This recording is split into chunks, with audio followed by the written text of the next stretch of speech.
તાલુકા મથક મોટા મિયા માંગરોળ મુકામે આવેલ કાયમુલ ઇસ્લામ મદરસા ટ્રસ્ટ સંચાલિત SP Madarsa high school, SP Madarsa girls high school અને ગુલામ મોહન પટેલ મદરસા પ્રાથમિક શાળાના સંયુક્ત ઉપક્રમે શાળાના પટાંગણમાં આનંદ મેળાનું સુંદર આયોજન કરવામાં આવેલ, જેમાં ત્રણેય શાળાના વિદ્યાર્થીઓ દ્વારા કુલ 62 સ્ટોલ લગાવવામાં આવ્યા હતા, જેમાં શેરડીનો રસ, સમોસા, હલીમ, મંચુરિયન, ફાલુદા, શાવરમા, કોલકોકો જેવી સામગ્રીઓ વિદ્યાર્થીઓ દ્વારા નજીવા દરે વેચવામાં આવી હતી.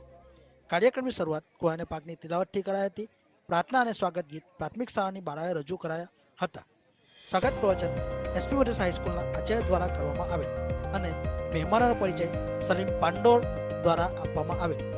મહેમાનોનું સ્વાગત કરાયા બાદ સંસ્થાના મેનેજિંગ ટ્રસ્ટી ઇસ્માઇલભાઈ પટેલ અને એસપી મદરસા ગર્લ્સ હાઈસ્કૂલના શિક્ષિકા તસ્લીમાબેન દ્વારા પ્રાસંગિક પ્રવચનો રજૂ કરાયા હતા. ત્યારબાદ એસપી મદરસા હાઈસ્કૂલના શિક્ષક મોહમ્મદ ઇકબાલ સૈયદે આભારવિધિ કરી હતી. આનંદ મેળાના ઉદ્ઘાટક તરીકે ઝિમ્બાબ્વેના હરારેથી પધારેલા ગુલામ હુસૈન મહેમાન અને મુખ્ય મહેમાન તરીકે ઉપસ્થિત રહેલા કેનેડાથી પધારેલા મહેબૂબ યુસુફ પટેલ ખાસ ઉપસ્થિત રહ્યા હતા. ઉદ્ઘાટક એવા ગુલામ હુસૈન એમ મહેમાનના હસ્તે રિબિન કપાવી આનંદ મેળાને ખુલ્લો જાહેર કરવામાં આવે.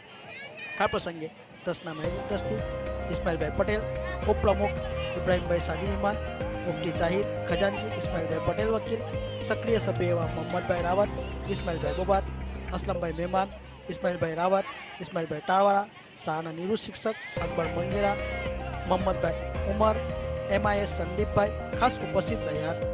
કાર્યક્રમનું સમગ્ર સંચાલન પ્રાથમિક શાળાના સિનિયર શિક્ષક સલીમભાઈ પાંડોર દ્વારા કરવામાં આવેલ. આમ સમગ્ર આનંદ મેળો આનંદ અને ઉલ્લાસ સાથે પૂર્ણ કરવામાં આવેલ હતો.